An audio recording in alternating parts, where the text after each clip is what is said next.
Samples of the original green poison pathogen, the ones we recovered off the currency used as a primary transmission vector, let us take a closer look at the virus's basic genome.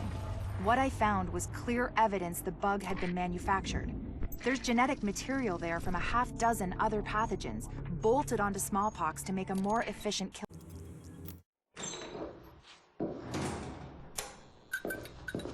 One of the things that makes a virus lethal is adaptation. Rapid mutation makes it harder for antibodies to identify and drugs to kill. What we're seeing in the samples you pulled from the population at the train yard is the degree of genetic drift green poison is already experiencing, and it's significant, which means it'll be that much harder to find a vaccine.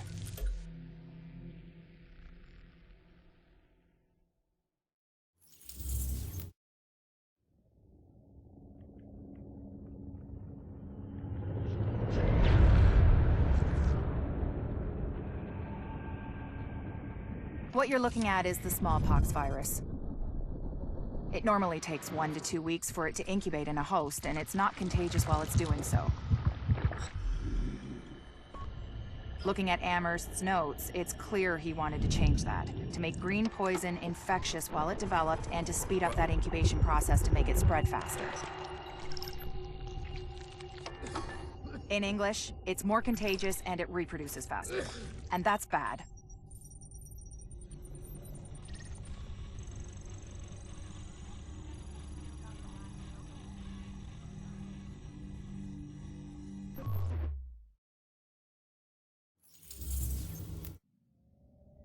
We've got confirmation that green poison wasn't bred. It was coded. Specifically, he picked up on his buddy Chernenko's research about modifying virus genomes in a virtual space, kicked it up a few notches, and fed the result into an industrial protein replicator. What came out the other end was a working virus, one he could keep tweaking to achieve maximum effect. By which I mean, dead people.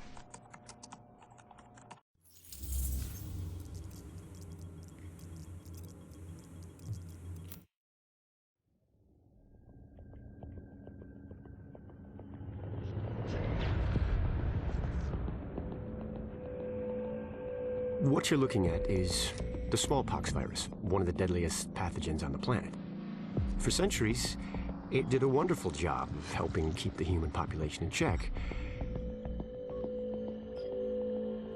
But times change, and sometimes Mother Nature needs a hand in improving her creations.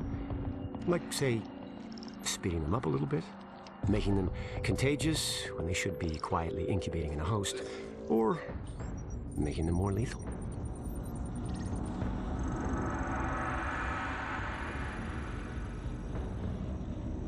I didn't come up with the approach on my own. My friend Vitaly is one of the pioneers in the field, and the idea has been around for years. Genome as data. You see, once we digitized DNA, we made it infinitely mutable. We could do 1,000 virtual variations in the time it used to take to grow a 1 lab-grade generation of pathogens. And we could pick the best, most lethal combinations and make them real. That's how you make a killer virus, you see. Mix in genetic code from other diseases, and you move the sliders all the way up on lethality and virulence. The goal was a 90% mortality rate. I'm not sure my green poison is going to quite hit that, but honestly, that's just details. As long as most of humanity goes, the Earth stands a fighting chance. Technically, technology is what's killing the planet. But that's not really the case. It's the greed that drives the technology. But a funny thing happened on the way to $100 genome maps and 3D printed plastic toys. Someone figured out those technologies could be repurposed, modified for the greater good. Me. Now, my virus is going to do what nature's always done. Decide who lives and who dies. And if nature decides I die, then I die.